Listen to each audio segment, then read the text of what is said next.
Some people are terrified of going on the deep web. Most people wouldn't even know where to begin. But me, I've gotten way too comfortable searching the bowels of the deep web in its darkest corners of depravity. I work as a fence of sorts. Taking advantage of most people's technical ineptitude, I make profit from selling illicit items to folks in my hometown. Once upon a time, I got these things from other sources, but nowadays, you can get anything, I mean anything, delivered to your door with the click of a mouse. It's cheap, and it's surprisingly reliable. There's no such thing as morals when you have a job like I do, selling all manners of questionable items. I guess because of that, you could argue I deserved what happened to me. I was sitting in my home office feeling bored and lonely. Having a 2-story, 4-bedroom house with a giant backyard is kind of pointless when you have nobody to share it with. And the thought occurred to me again that I should get a dog. People on Instagram and Facebook had dogs. They all looked content and happy with their lives. Out in the sun, playing frisbee, rolling around on blankets in the grass. Hey, why couldn't that be me? So it had been a while since I had a real girlfriend too, so the thought of using the pooch as an icebreaker for talking to women also crossed my mind. I got the courage to finally do it. Then and there, deciding to get a puppy that I could raise up to be a loyal and faithful companion, to share my big house with. The one that felt so empty. Without really thinking about it, I did what I always did when I wanted to buy something. I opened the Tor browser on my laptop and I went to my favorite illicit site. Now, for some reason, the idea of going to a normal website, to a breeder or a pet store, it didn't cross my mind until later. And in retrospect, that would have made a lot more sense. I typed in dog in the search bar, but only came up with one ad, so I clicked it. Puppy for sale. Purebred Southern Wolfhound. 500 USD will deliver. There was a picture of a very cute little black dog. I had never heard of a Southern Wolfhound before. It didn't look like one that I'd ever seen, and then again, I don't know much about dogs. Not being one for shopping around, I punched my credit card info in and I clicked the buy button. A few days later, a wide-eyed and nervous-looking delivery man knocked on my door. At his feet sat an oversized dog crate that was pitch black inside. Nothing could be seen within. His trembling hands passed me a tablet and I signed for the delivery and brought the heavy crate into my house. The dog was a lively one, I thought to myself. When I picked up the crate, it started moving restlessly inside, feeling more like a giant python than a puppy. Its weight didn't seem to match what I had seen in the pictures. Wondered briefly if there had been some sort of shipping mistake and almost ran back after the delivery guy. When I opened it, there it was, an adorable black puppy wandering out hesitantly and then ran over to me. My fears were instantly assuaged as the little scamp began to lick my face, and I fell on my back, laughing. I let it jump up on me, and we rolled around, we played on the floor for a while, and a smile stretched wide across my face. I felt truly happy as I played with the little dog. I took the puppy around the house for a tour, showing him the upstairs first, my bedroom and the office. He sniffed around the guest room that I'd never used and another that was for storage. I showed him the basement and the little bed that I had bought for him. He didn't seem particularly interested in it. Strangest thing about the puppy was his height. He was a hefty little guy. When I tried to pick him up, he weighed a ton. It didn't make any sense. The more I thought about it, the more it made me feel, I guess, uncomfortable and jittery. Like the dog was a hole in the universe leading to unreality. A black hole leading to some other dark place that I didn't want to see. Trying not to dwell too much on it, mostly because it made my brain feel like it was going to turn into scrambled eggs if I did. I decided to take my new puppy out for a walk in the park. I tried to put the leash on him that I had recently bought, but it never seemed to fasten quite right. It's like the collar was too small for him, but it wasn't. I could see that clearly. My mind felt fragmented or wrong as I struggled with it, seeing two realities for a split second. In one reality, I could see my puppy. In the other, it was like a piece of rogue glass in a shattered mirror, revealing a tremendous wolf-like hound. Its fur was missing in places, bone and exposed muscle peeking out from between its haunches and ribs. The beast's ancient, knowing face was full of sharp teeth, bared and snarling at me. Wise, experienced eyes stared through my soul, milky white with cataracts. Dirt was all over the hound and old blood like it had been digging in a graveyard. Soon we were walking down the street to the park, despite the fact that I had no memory of leaving my house. The puppy was back to being a happy puppy, and he was off-leash, I noticed. Still, he seemed to be managing well enough. He was staying close by me, he was close to respond when I called to him. It was as if he was already well-trained, despite his young age. So I decided to just continue on and kept walking towards the park with him. It was a Tuesday afternoon, and it was quiet outside. I didn't see anyone until we got there. Once we got to the park, I saw a few other people were out walking with their dogs in a large open space. It was a huge grassy field, and people would often let their dogs off leash despite the official rules of the contrary. So I didn't feel as out of place with the pup roaming free there as I had been walking down the street with him. At first, nobody noticed us. But then, the dogs picked up the puppy's scent one by one. They perked up their ears and stood stock still staring at us. They appeared terrified. My little pup, who I hadn't even had time to name yet, began to run towards them. I saw the stunned faces of the dog's owners. Their jaws dropped as they looked suddenly horrified for some reason. I didn't understand it. My dog was just a puppy. They turned and began to flee. What are they so afraid of, I wondered. Chasing after the little guy. And that's when it happened again. A little piece of my life went missing. One second I was there in the park running after the dog, the next we were back home again. It was as if I had just lost the last bit of my life. It seemed like just a second before we had been in the park, and I had been calling after my puppy as he ran away from me, chasing after him, but now we were back in my living room watching television, an old rerun of The Office on Netflix. Pulling out my cell phone, I checked the time. It was 4:30 p.m. More than 2 hours had passed. I looked down to see the puppy was at my feet, sleeping soundly. At first, at least he was safe, but that didn't make the blackout I just experienced feel any better. What happened, boy? I asked the dog, as if he would be able to tell me. He just kept snoring, and I noticed there was blood on his paws and on his face.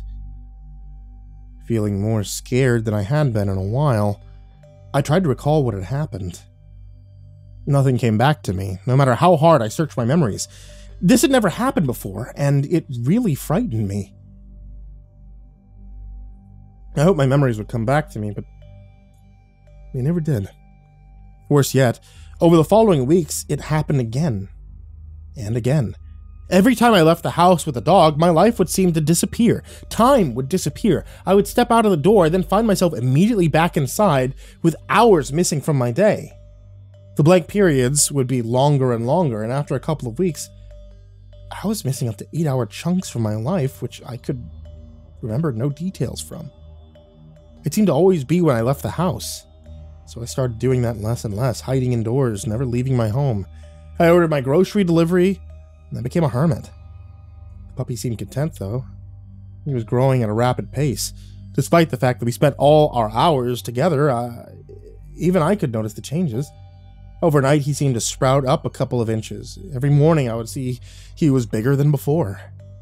And I looked at the dog, every worry I had about missing fragments of my life disappeared. Only the puppy mattered. He was what was important. The warmth I felt when I was holding him and how he looked at me like I was the only thing that mattered to him as well. Eventually, my friends started to get concerned about me. My old buddy Tom called, saying that he hadn't seen me in a while. I told him I was fine. I just didn't want to leave the house because I had a new puppy. Telling him the truth didn't occur to me, but maybe I should have. Maybe I could have prevented what happened next. I didn't ask Tom to come over. He just stopped by one evening, a day or two after our phone call. We were such good friends that he didn't even wait for me to answer the door after knocking. He just walked in. The dog had grown considerably by that point. He stood up at attention, and when Tom walked in, the wolfhound immediately bolted for the front door. My old friend was halfway through saying hello before he began to scream. Again, the world fragmented and split, and I saw two versions of my dog. One of them was the cute little guy I knew and loved, and the other was the decaying, graveyard hellhound I'd glimpsed before were massive and mangly, missing bits of flesh and fur and eager to attack. Before Tom had a chance to run, my dog was on him. The hellhound was on him. He jumped up on him, knocking him to the ground. Quickly, he was on his neck with his paws and ripped the flesh from his face while he screamed and clawed at the door trying to escape. I ran over to pull the dog off my old friend, and when I reached out to grab him, I tried to stop him as he tore muscle from bone and gouged out Tom's eyes with his teeth. He snapped at me. The sharp teeth scraped off my fingers, and I looked down, horrified to see a glimpse of my own shiny white phalanges staring back at me. Hair-covered knuckles, flesh dangling limply from the exposed bone. I recoiled from him, screaming, and ran. Tom was already dead by the time I got upstairs. His screams cut short as the evil wolf ripped out his larynx. Slamming the door to my office shut behind me, I locked the door. I ran back to my office where all this started. I'm terrified to go back out that door. Now that the hellhound has a taste for my flesh, I doubt that he'll be able to resist. I could hear him sniffing and scratching outside, already hungry again, after consuming every last bit of my oldest and best friend.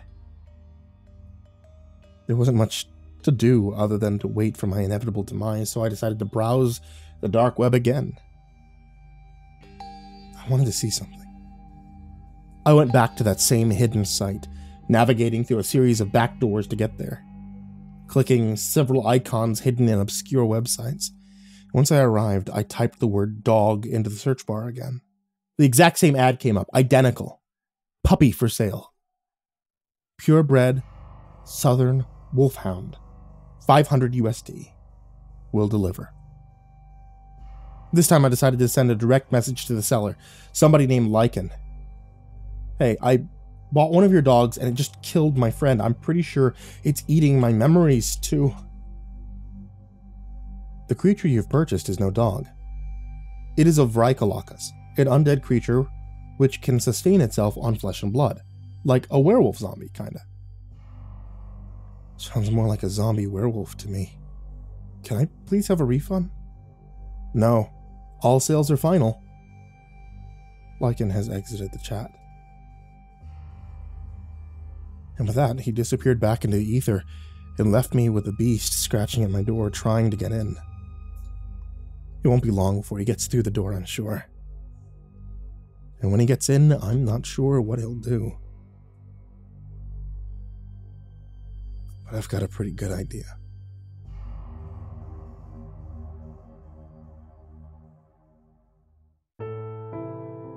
Hey there kids, it's me, MrCreepyPasta, and I wanted to tell you thank you so much for watching tonight's video or listening to tonight's episode of the podcast. If you guys are confused about what I'm talking about every time I say tonight's video or tonight's episode of the podcast, you can always find out more about that at youtube.com/MrCreepyPasta, where you can subscribe and get the latest video. Or if you're listening to the videos, then you can find it on Spotify under MrCreepyPasta Storytime, and you can listen to this as a podcast, you know, if you want to save yourself your data. Or if you're listening on the podcast and you're like, man, what episode is this?